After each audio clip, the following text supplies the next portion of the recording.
Most people think World War III begins with a mushroom cloud on the horizon, but modern warfare is hybrid. It begins with the silent strike, cyber attacks on the power grid, the banking system, and the satellite arrays that feed your GPS. You'll be standing in a grocery store or sitting at your desk when the world simply stops. In these first 15 minutes, we are going to walk through the most critical 3 days of your life. This isn't about fear-mongering, it's about the physics of survival. When the systems that keep 8 billion people alive fail, the countdown begins. You have 72 hours before society transitions from confusion to desperation. If you follow this timeline, you won't just be reacting, you'll be 3 steps ahead of the crowd. Hour 0. The power goes out.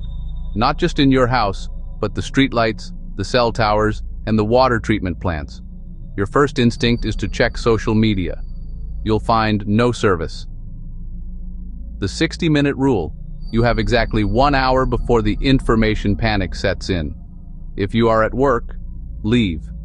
Do not wait for a memo from your boss. If the electronic logs are down, the elevators might be next. Take the stairs. The vehicle strategy. If you are driving, your car is now a life raft or a coffin. If the traffic lights are out, the major intersections will become gridlocked within 20 minutes. If you aren't out of the city center by minute 40, park the car safely, grab your emergency kit, and move on foot. Every minute you spend sitting in a traffic jam is a minute you lose for home fortification. The first resource grab. Forget the supermarket. Everyone is headed there. If you are near a pharmacy or a hardware store, and they are still taking cash, buy 2 things: bleach, for water purification, and heavy-duty plastic sheeting. These will be more valuable than gold by hour 48. Hour 6. The sun is likely setting. This is the first night of the new world. While your neighbors are outside talking in the street, you must be silent and productive. Gravity-fed water. The water in your pipes is under pressure from electric pumps. When the pumps die, you have about 30 to 60 gallons of clean water sitting in your pipes and water heater. Open the highest faucet in your house to let air in, then drain the water from the lowest faucet into clean containers. Fill your bathtubs, not for drinking, but for gray water, to manually flush toilets or wash wounds. The communication blackout. Since the internet is down, you need to listen to the atmosphere. Dust off that AM/FM emergency radio. In a total blackout, signals travel further at night. You are looking for the emergency alert system or even high power stations from neighboring states or countries. Information is the only thing that will stop you from making a fatal mistake based on a rumor. Light discipline.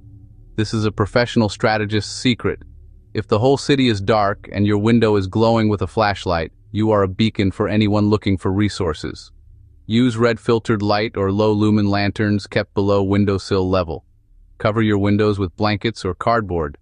You want your house to look as abandoned and uninteresting as possible. Day 2. This is the window of realization. People who thought the power would be back on by morning are now starting to panic.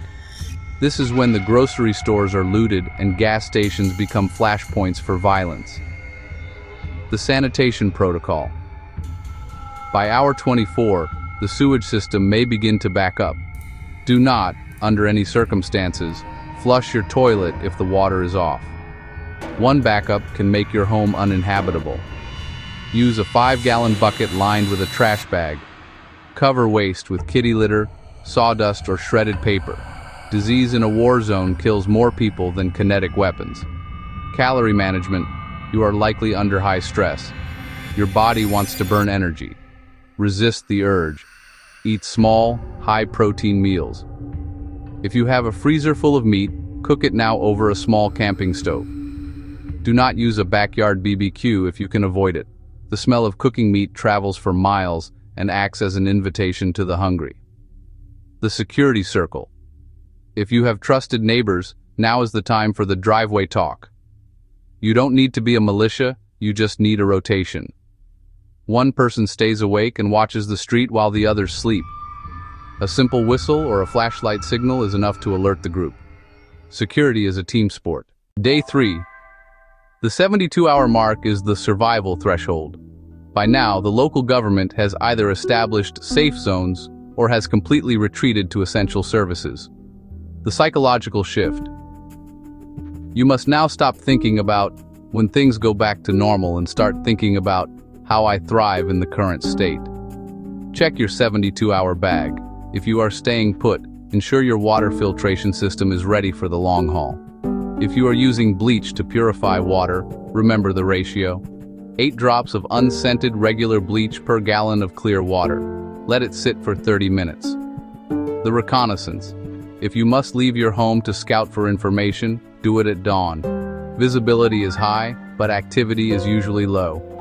Move with a purpose, carry a concealed EDC, everyday carry kit, and never take the same route twice. The intelligence log. Start a notebook. Record every siren you hear, every helicopter flight path, and any news from your radio. Patterns will emerge.